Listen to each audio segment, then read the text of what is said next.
नमस्कार मंडळी, पुन्हा एकदा स्वागत करतो तुमचं आपल्या एका नवीन व्हिडिओमध्ये. आपल्या सर्वांचा लाडका कुमार आणि राहुलभाई पाटील आडवले कल्याण यांच्या मथुरची काल व्यायाली मैदानात हार झाली. टॉपचा सेमी होता. हिंदकेसरी सचिन पाखरे विरुद्ध मथुर आणि कार्तिक आणि पुष्पराज देखील या सेमी होता. मथुरची गाडी मित्रांनो 2 नंबरला उतरली.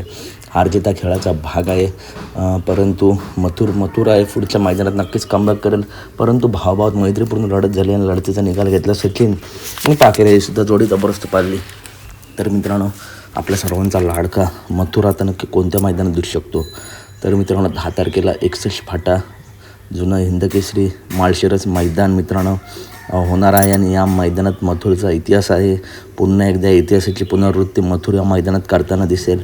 याच मैदानात मित्रांनो मथुर 100% पळेल. त्याच्या आधी जर समीर भाईंकडेच आहे, नियोजन झालं तर पुढच्या 4-5 दिवसात झालं तर होऊ शकतं. परंतु 10 तारखेच्या मैदानात 100% मथुर पळेल आणि मथुरला मित्रांनो इतकं दाट पळवत नाही, ते आपल्या सर्वांना माहितीच आहे. त्याच्यामुळे 10 तारखेच्याच मैदानामध्ये पळण्याची शक्यता आहे.